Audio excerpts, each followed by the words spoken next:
حضرت مولانا نقی علی خان صاحب فرمایا کرتے تھے مجھے دعا مانگنے کا طریقہ میری بیوی نے سکھایا ہے۔ اب سب کس طرح فرمانے لگے، اس نے مجھے کوئی کام کہا، کوئی پیسے جہاں لگنے تھے تو میں نے کہا بھی میرے پاس نہیں ہیں، کچھ دنوں میں آئیں گے تو میں دے دوں گا۔ تو پھر اس نے ایک دن یاد کرایا کہ جناب وہ میں نے کہا تھا کہ وہ پیسے تھوڑے سے چاہیے تھے، تو کہتے میں نے کہا بھی نہیں ہے میرے پاس، جیب خالی ہے، بالکل حالات ٹھیک نہیں، ملتے ہیں تو دیتا ہوں۔ کہتے اس نے کچھ دن چھوڑ کے پھر یاد کرایا تو میں غصے میں آ گیا، میں نے کہا تو کیا مجھے بے عزت کرتی رہتی ہے، تمہیں کہا نا میرے پاس نہیں ہے، جب آئیں گے تو دے دوں گا، کوئی باتیں کرنے والی روز ہی کسی آدمی کو پریشان کرنا۔ کہتا جب میں نے سخت بات کی تو اس بھلی مانوس عورت نے پہلے بات سن لی، پھر جب میرا غصہ اتر گیا تو اس نے ایک بات کی تو میں رو پڑا، کہنے لگی آپ ہی تو میرے خامند ہیں، آپ سے نہ کہوں تو پھر میں کس سے جا کے کہوں۔ کہتے ہیں میں رو پڑا، مجھے نہ دعا مانگنے کا طریقہ آ گیا۔ وہ کہنے لگی آپ کیوں رو رہے ہیں؟ تو میں نے کہا جب میں بھی اپنے رب سے کہوں گا نا مالک تو ہی میرا رب ہے، تجھ سے نہ کہوں تو پھر میں کس سے کہوں، تو پھر میرا اللہ بھی میرے اوپر رحمت فرمائے گا۔ تو تھوڑا سا نا اخلاق کی بلندیاں، طبیعتوں میں بلندیاں، اپنے باطن پہ تھوڑی سی توجہ۔ ہم نے سارا زور ظاہر کو سنوارنے پہ لگا دیا ہے، سارے رنگ ہم نے اپنے ظاہری وجود میں بھرنے میں صرف کر دیے، اگر تھوڑی سی توجہ اخلاق پہ دی جائے۔ میں نے نا میرا ایک شوق ہے سیرت لکھنے کا، سیرت کی چیزیں جمع کرنے کا، یہ میرا محبوب ترین مشغلہ ہے۔ تو میں جب حضور کی مکمل سیرت پڑھتا ہوں تو میں ایک نتیجے پہ پہنچتا ہوں کہ نبی پاک صلی اللہ تعالیٰ علیہ وسلم کی جو حیات مبارکہ ہے نا، اس کا سبق ہے یک طرفہ نیکی، یک طرفہ نیکی۔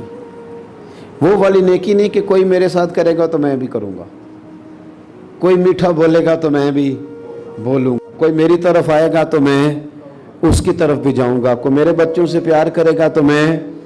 سیرت نبوی کا یہ سبق نہیں، سیرت نبوی کا سبق یہ ہے کہ جو روڑے مارے گا اسے پھول دیں گے۔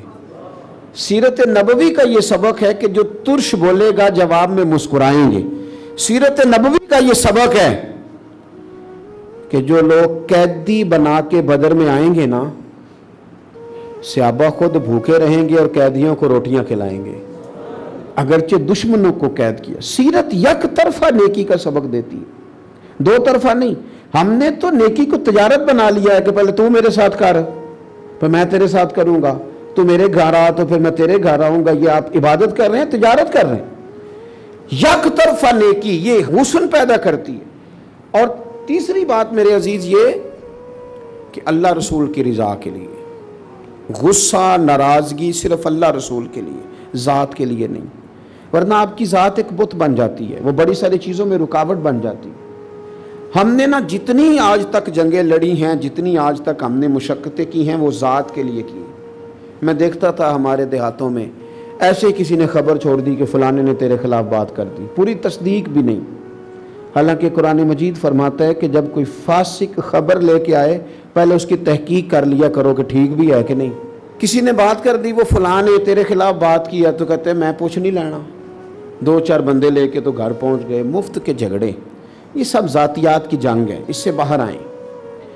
آپ اپنی ذات کے لیے کتنا کو لڑیں گے؟ مثلا میں کیا ہوں، ہم کیا ہیں، اپنے آپ کو کہاں تک لے جانا چاہتے ہیں، کیا بلندی ہے ہماری، کیا ہم پانا چاہتے ہیں، کیا ہے ہمارے پاس؟ وہ مٹی کا ڈھیر جس کو ایک رات سونے نہ دیا جائے تو اپنی ٹانگ پہ کھڑا نہیں ہو سکتا، وہ کمزور آدمی کے 24 گھنٹے روٹی نہ کھائے تو اپنی ٹانگوں پہ لڑکھڑاتا پھر مثلا کیا ہے؟ ایک بخار چڑھ دے تو ہم سے اپنا آپ سنبھالا نہیں جاتا، ایک دانت میں درد نکل آئے تو ہم کھڑے ہونے کے قابل نہیں، کیا ہے؟ کروڑوں روپیہ تجوریوں میں پڑا ہے پر ڈاکٹر کہتے ہیں تیرا علاج کوئی نہیں کسی کے پاس۔ کیوں اپنی ذات کی جنگ لڑتے لڑتے ہم اپنوں کو ہارنے پہ تلے ہوئے؟ کئی اپنے ہم ہار گئے پر ہم نے ذات کی جنگیں لڑیں۔ آؤ نا یارو، ہمارے کئی اپنے ہیں، ہمارا دل کرتا ہے ہم ان کے ساتھ اٹھیں بیٹھیں کھائیں پئیں بات کریں، کوئی رٹا نہیں، وہ کوئی بد دین نہیں ہوئے، کوئی بد مذہب نہیں ہوئے، کوئی بد عقیدہ نہیں ہوئے، صرف ہماری ذات سے ان کا مسئلہ تھا، ہماری شان کے مطابق وہ چل نہیں سکے، جی حضوری نہیں کر سکے، ہم نے اتار پھینکے دل کرتا ہے اپنوں کے بیچ بندہ وقت گزارے، لیکن ہم نے نا ذاتیات کی جنگ میں کوئی بھی نہیں ہارا، ہم اپنے آپ سے ہار گئے۔ سنو نا حضور نے کیا سیرت دی ہے، اخلاق عالیہ کی کیا بلندی دی ہے۔ میدان احد میں اتنا انہوں نے تکلیف دی کہ حضور کے 70 صحابہ شہید ہو گئے۔ نبی پاک سید عالم صلی اللہ تعالیٰ علیہ وآلہ وسلم کے ساتھ ان کا رویہ اتنا جارحانہ ہوا کہ حضرت امیر حمزہ رضی اللہ تعالیٰ عنہ کی انہوں نے ناک مبارک کو، مقدس آنکھوں کو نکال دیا، کاٹ ڈالا، تکلیف دی میرے نبی پاک کو۔ حضور کے اپنے دانت مبارک شہید ہوئے، اور جب صحابہ کرام علیہم رضوان نے عرض کیا نا یا رسول اللہ کرے نا دعا ان کی تباہی کی، حضور نے فرمایا میں لعنت کرنے والا بنا کے نہیں بھیجا گیا، مجھے تو رب نے رحمت بنا کے بھیجا ہے۔ ذات کو تکلیف دی ہے انہوں نے، تو حضور نے دعا کیا کہ اللہ انہیں ہدایت دے دے، اللہ ان کی بخشش کر دے، ان کو بخشش کے رستے پہ چلا دے، ہدایت دے دے ان کو۔ نبی کریم ہدایت کی دعا مانگ رہے ہیں، لیکن ایک مقام ایسا آیا ہے جہاں میرے نبی پاک صلی اللہ تعالی علیہ وسلم نے دعا کی کافروں کے لیے۔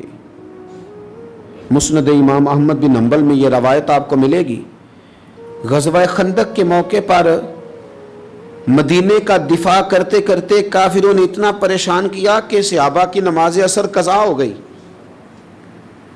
ذات کو تکلیف دی تو کوئی حضور نے ان کے لیے دعا نہیں کی، تباہی کی۔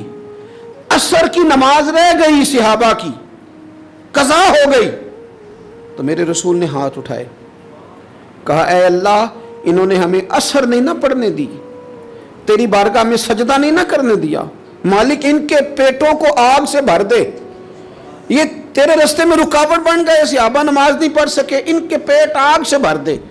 ذات کے لیے نہیں، اگر مسئلہ ہے تو حدود اللہ کے لیے، اگر کہیں کو معاملہ ہے تو وہ جو بندہ اللہ رسول کے رستے میں آئے اس سے مسئلہ ہے، باقی مسئلہ دعا فرمائی ایک حضور نے، ایک فرمائی مسند احمد میں موجود، اللہ انہوں نے اثر نہیں پڑنے دی، ان کے پیٹ آگ سے بھر دے۔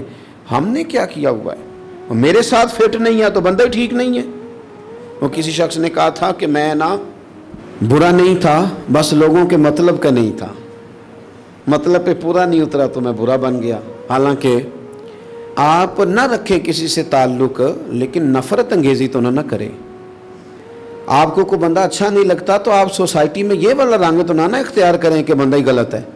وہ کسی نے کہا تھا کہ تعلق توڑ دینے کے بھی کچھ آداب ہوتے ہیں، اور کسی کو چھوڑ دینے کے بھی کچھ آداب ہوتے ہیں، اور قاتل کو کوئی قتل کے آداب سکھا دے، دستار کے ہوتے ہوئے سر کاٹ رہا ہے۔ لوگ سمجھتے ہی نہیں چیزوں کو۔ بھائی نبی پاک صلی اللہ علیہ وسلم نے کیا فرمایا؟ میں کہہ رہا ہوں کہ وہ اخلاق سکھائے حضور نے کہ اس سے بڑی بات ہو ہی نہیں سکتی۔ نبی کریم علیہ السلام نے فرمایا کسی کو قتل بھی کرنا پڑ جائے نا، عرب کے لوگ قتل نہیں کرتے تھے جلدی، وہ سزا دیتے تھے، ہاتھ کاٹ دیا، پھر پیر کاٹ دیے، پھر دوسری ہاتھ کاٹ دیا، اذیت دے دے کے مارتے تھے۔ حضور نے فرمایا کبھی قتل بھی کرنا پڑ جائے نا کسی کو، اللہ کے رستے میں کسی کافر سے قتال بھی کرنا پڑ جائے تو قتل بھی اچھے طریقے سے کرنا، زیادہ تکلیف نہ دینا۔ جانور کے بارے میں بھی کہا کہ جانور کو ذبح کرو تو اس طرح نہ کرو کہ اسے تکلیف ہو، چھری بھی اس کے سامنے تیز نہ کرو۔ تو جہاں آپ کو یہ تک سبق دیا جا رہا ہے کہ لڑنا بھی پڑ جائے، تو حضور نے صحابہ کو نصیحت کی تھی کہ جب تم میدانوں میں نکلو گے نا تو دیکھنا کافروں کی فصلیں نہ تباہ کرنا، بچوں پہ حملہ نہ کرنا، درخت نہ کاٹنا، جو آدمی ہتھیار نہ اٹھائے اس کے خلاف نہ لڑنا، خیال رکھنا۔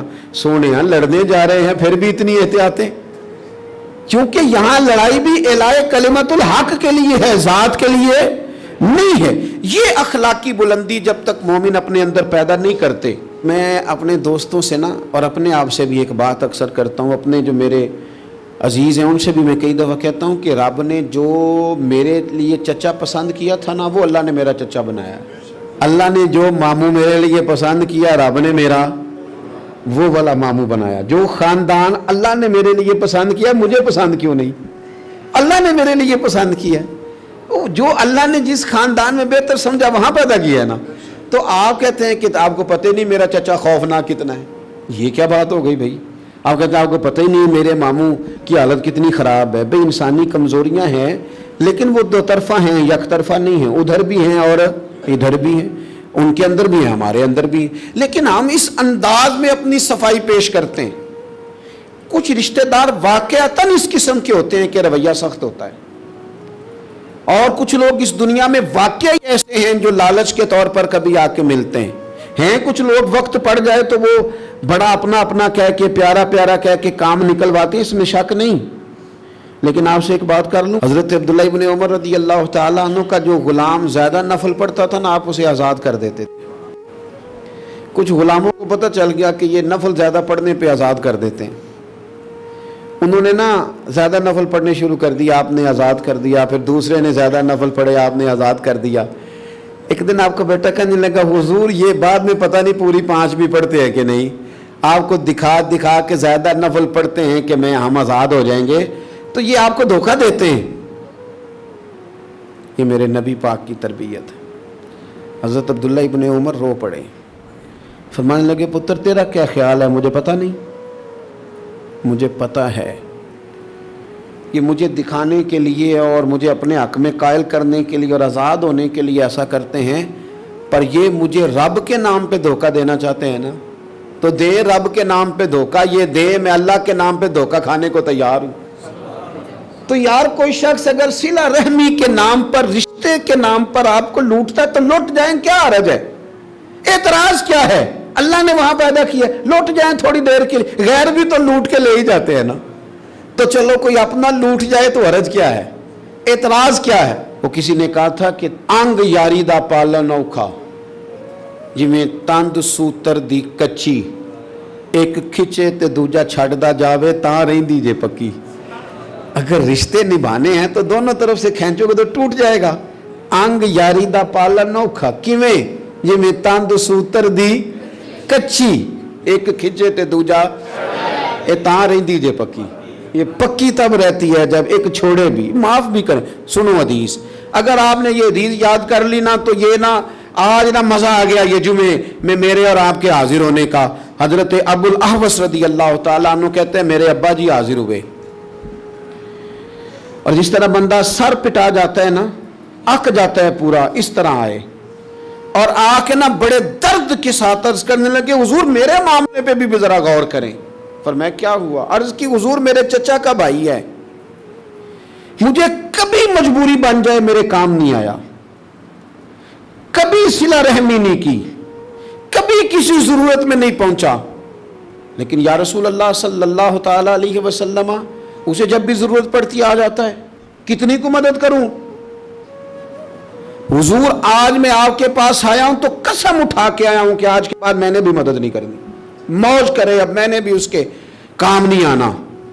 کہتے ہیں میرے والد پورے جلال سے بات کر رہے تھے، جب انہوں نے بات کر لی تو حضور مسکرائے، اور مسکرا کے حضور نے کیا فرمایا؟ وہ تو کہہ رہے تھے نا میں نے قسم اٹھا لی، اب طے کر کے آیا ہوں، آج کے بعد میں نے بھی نہیں کرنا۔ حضور مسکرائے اور کریم فرمانے لگے تو اس طرح کر، قسم کا کفارہ دے دے، یہ قسم توڑ دے، اس کا کفارہ دے دے، وہ جو کرتے ہیں انہیں کرنے دے، تو اس طرح کر، وہ کام کر جو تو پہلے کرتا تھا، وہ نہ بھی کام آئے تو تو کام آ، وہ نہ بھی صلہ رحمی کرے تو تو صلہ۔ مانا کیا ہوا؟